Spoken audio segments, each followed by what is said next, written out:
What's good everyone, Wayne from Munching Mash here. I'm sure that a lot of you can agree that food is amazing, and if you can make it at home for just a fraction of the price, you probably would.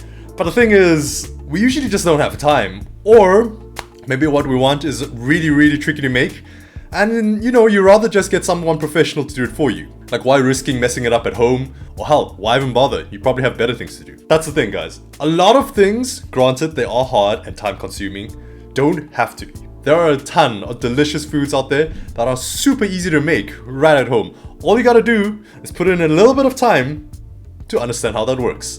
So today, I'm gonna do just that. I'm gonna be making a chicken burger and breaking down all the techniques that you can use in other dishes to just make cooking so much easier. So in the long run, when you're craving something, all you need is to do some low effort things and you'll be able to satisfy those cravings right at home at a fraction of the cost. So starting off, I'll be teaching you guys how to make a simple honey mustard sauce with a little bit of extra flair from the wasabi. So the first ingredient, we'll be using mayonnaise. That will be the body of the sauce. So by combining the two, we're able to overwhelm the mustard with the mayo.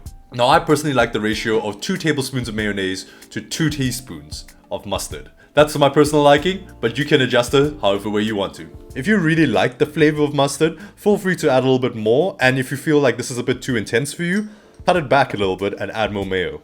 Now for the wasabi, I don't like to add too much, roughly half a teaspoon to a teaspoon depending how you like it. I want the flavor of the wasabi, but not necessarily the burn that comes with it. Next up is honey. I personally like it to be more on the sweeter side of things, so I add roughly 1.5 tablespoons. Now since honey is mainly there for the sweetness, and if you don't have honey, you can try a little bit of maple syrup or regular syrup instead. It won't taste exactly the same, but it will taste pretty damn good, that's for sure. What we're looking for is to further mellow out the mustard with a bit of sugar. Now for our last ingredient, I'll be sprinkling in a little bit of smoked paprika. This little spice is absolutely packed with flavor. If you guys like the smokiness and flair that comes from a barbecue or braai, then you will love smoked paprika. It's nothing like regular paprika. In fact, I personally feel like regular paprika is literally just there for color. Not that much flavor. Smoked paprika, on the other hand, has a lot of flavor. So I highly recommend you experimenting with that a little bit and sprinkle it on some foods that you want a little bit of extra smokiness to it. I find that it works really well if you're just pan frying a protein, say like a pork chop or a lamb chop. That with a bit of salt and pepper goes a really long way. So for the chicken, we have quite a few options here.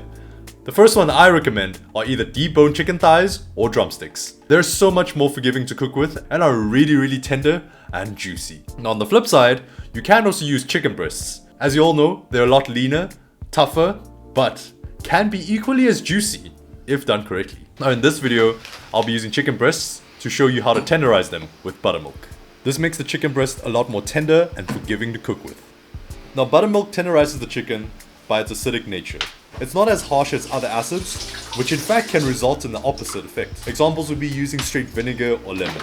Yes, it does tenderize the chicken a little bit if you use it for a very short amount of time, but buttermilk goes around that since it's a lot less acidic, but still acidic enough to tenderize the protein. Now you can use this method for chicken thighs as well, and I highly recommend it if you are deep frying with it. But the thing is, chicken thighs by themselves are already so tender that buttermilk is just the cherry on top and it's really not that necessary. Now for chicken breasts, it really does a whole world of difference.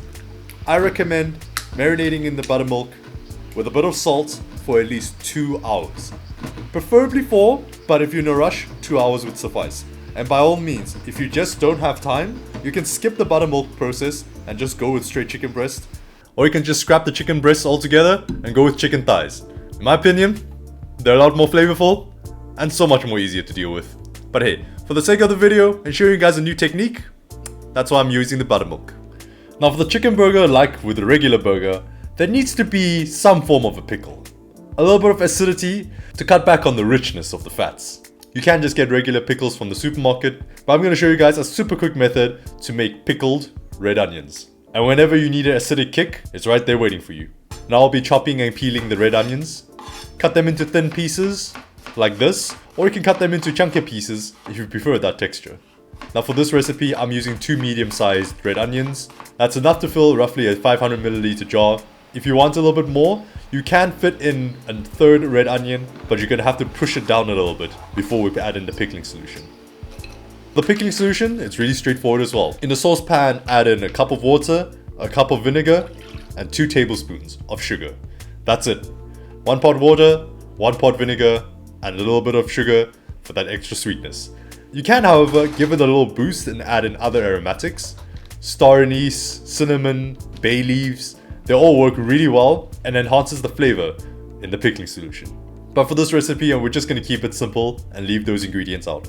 Once you've added all the ingredients, turn up the heat to high and bring the pickling solution to a boil. Make sure all the sugar is being dissolved, and that's it. You're able to use this pickling solution for any other vegetables you'd like. This is where I find this technique super helpful. You can pickle red peppers, carrots, regular onions, radishes, almost any other vegetable you can think of can probably be pickled. So hopefully you guys can use this technique to make whatever pickles you want. All you have to do now is pour the pickling solution onto the red onions and let that sit until it's cooled down and you're ready to use them. Now our chicken breasts have been done marinating for 2 hours in the fridge. We'll be taking them out and cutting them into smaller chunks. Underestimated how big my burger buns were actually, so I ended up cutting it even more into a thinner piece and to stack 2 of those on top of each other. And that's the beauty of cooking.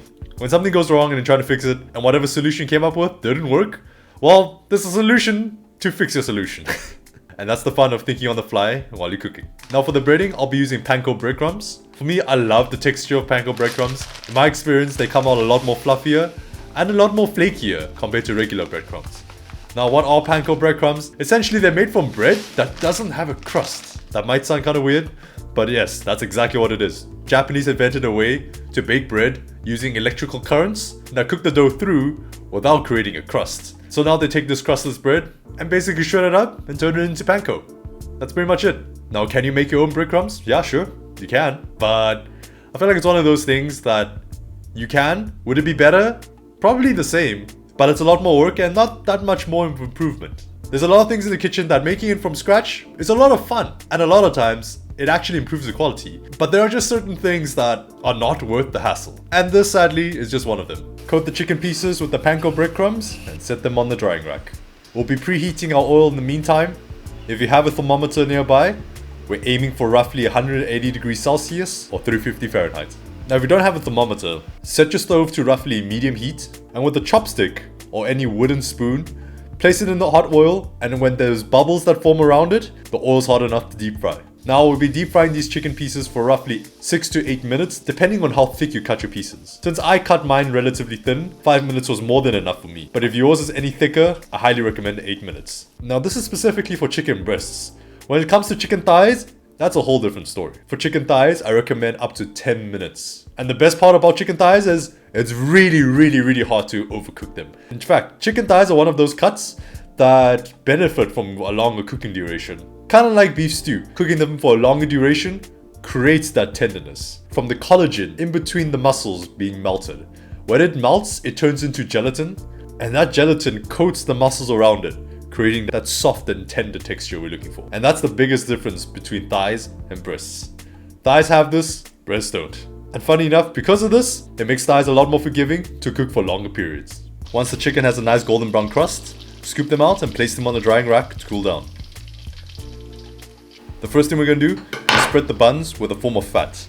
That can be with butter, margarine, or in this case, mayonnaise. That's right, mayonnaise works brilliantly as a substitute for butter when we're toasting our buns. Now as to the best way to toast them, I recommend just go the classic way with a pan. But since I personally don't feel like ruining another pan, because I hate washing dishes, I'm just gonna blast it with a blowtorch, and that works just as well. Toasting your buns goes a long way in making your burger taste even more delicious than it is. It's the little upgrades like this that really makes a difference. Once you've toasted the buns, I like to spread on the sauce on both sides. Make sure to throw on a generous amount of the honey mustard sauce, because trust me, the more the merrier. Now after you spread the sauce, I like to layer on top of that any form of vegetable. In this case, we're going to go with a crispy green lettuce, followed by the pickled red onions that we made earlier, then the chicken, and lastly, any cheese you like. I use Monterey Jack cheese here, but you can use either cheddar, Gouda, mozzarella. They're all really good. Hell, even processed cheese. Yes, I'm usually against processed cheese, but for burgers, they work really damn well. I don't know if it's because I'm brainwashed from eating all these fast food burgers, but it works. It really does. Now to finish off the burger, we're going to melt the cheese. You can do this a few ways. I personally use the blowtorch because I have it to give that extra char and smoky flavor. But if you don't have a blowtorch, plop it in the microwave for like 30 seconds. Or you can throw it in the oven on the boiler setting but that's going to take a little bit longer since you need to preheat the oven. If you're making a lot of burgers, the oven might be a good choice. And hell, you can preheat the oven while you're busy on any earlier steps. And that's it! I guarantee you, this chicken burger will blow your mind. It's so freaking delicious. Now I hope me breaking down the steps on how to make this chicken burger is going to help you to make your own. And more importantly, I hope you take these techniques and apply them in other aspects of cooking. The important part is just to have fun, save a little bit of money, and most importantly, get some tasty food. That honey and mustard sauce really carries it. Completely changes the game. Oh my goodness.